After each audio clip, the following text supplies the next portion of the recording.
wigeze wibaza abambere bazi kubyina ku isi? Ese ni abazungu? Ese ni abirabura? Ese ni abanyaziya? Ese ni abantu bameze bati? Umunsi rero tugiye kubwira amakuru cyangwa amateka y'imbyino cyangwa dance, tukubwira uko byagenze, tukubwire abambere ku isi bazi kubyina kurusha abandi.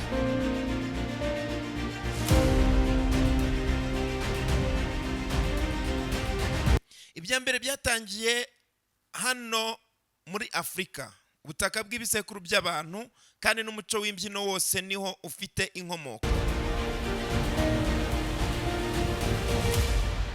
Kubera ko ubuzima bw'abanyafrika bwari bufitanye isano ikomeye n'umuziki, imbyino zagiye ziba uburyo bwo gusenga, kwishima, kwibuka no gutegura urugendo rw'ubuzima.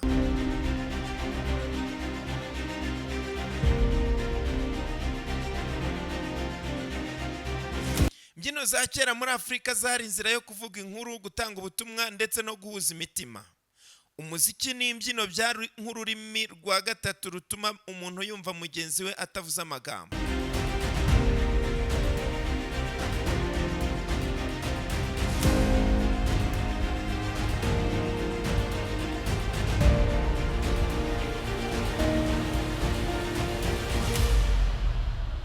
Uribaza ngo byatangiye gute? Igihe cy'ubucakara cyazanye igihombo gikomeye.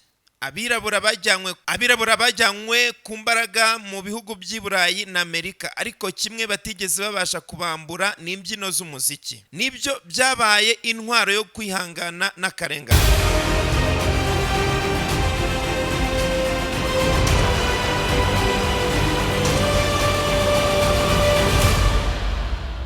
Mu bihugu bya Amerika y'Epfo, abanyafrika bahinduyemo imbyino nka samba, salsa, rumba na capoeira. Izo zose zaje kuba umutungo w'isi yose.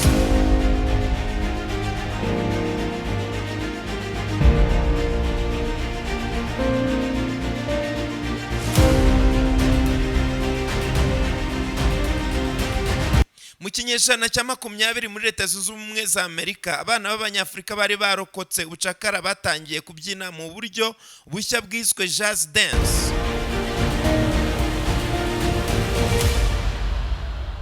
Aho havutse imbyino nka Charleston swing na tap dance. Mu mihanda y'i New York, hip hop nayo yaje kuvukira mu mwaka w'1970.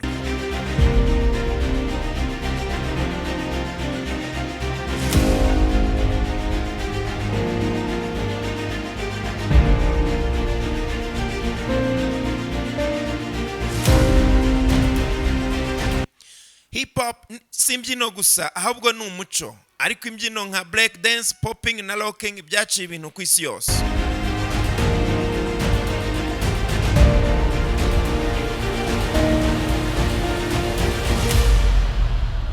Mu mwaka w'1960 abahanzi b'abanyafrika bo muri Amerika bazamuye urwego rw'imbyino ku isi yose. James Brown yazanye imbyino za funk zishimangira imbaraga n'ihuzazira ry'umubiri, ariko wahindutse umwami w'imbyino y'isi yose n'uwo bita Michael Jackson.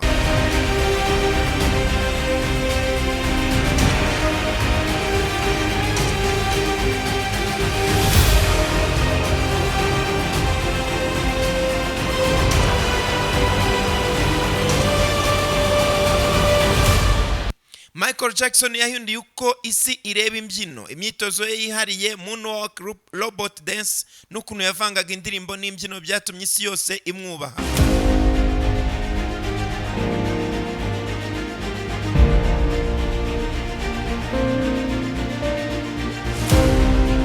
Uko yabibyinnye ku rubyiniro byari nk'igitangaza. Ntibyari gutambuka gusa, ahubwo byari nk'ubugeni buvuga kurusha amagambo.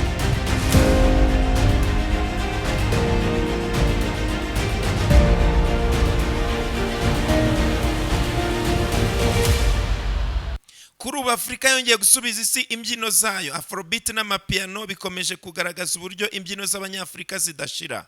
Abana b'i Lagos, Kigali, Johannesburg na Accra ndetse no mu yindi miji babyina ku buryo bworoshye, ariko bukaba aribwo isi yose isubiramo kuri TikTok n'izindi mbuga.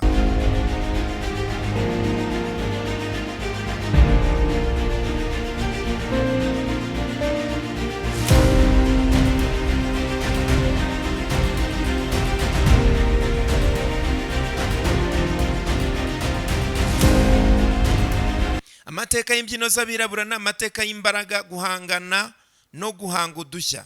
Uhereye ku misozi ya Afurika kugeza ku rubyiniro rwa Hollywood, uhereye ku mihanda ya Havana kugeza muri New York, uhereye kuri samba kugeza kuri Afrobeat, isi yose yabyinnye ku murongo umwe.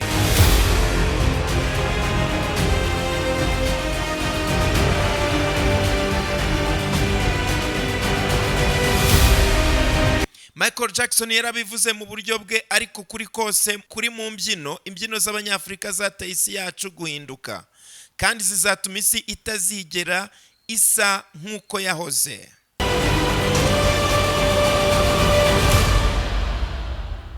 Nguko rero uko amateka yo kubyina yagenze, ndetse abanyafurika bagahigika abandi bakabarusha kubyina. Biro bitwereka ko tudakwiriye gucika intege kandi dukwiriye gushyira imbaraga mu byo dukora.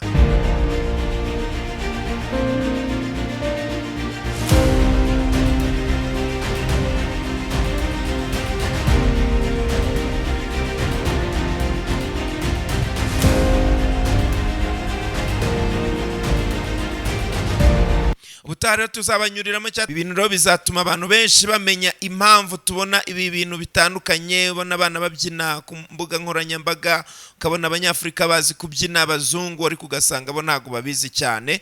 Tugenda tureba tugasanga ku mbuga nkoranyambaga abazungu bagenda bigana abirabura, ugasanga babyina imbyino z'abanyafurika, bintu bigatungura abantu.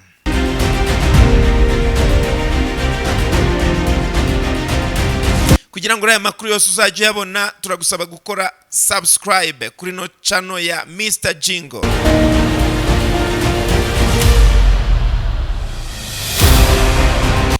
Tugushimire rero ko wabanye natwe, naho ubutaha. Ciao ciao.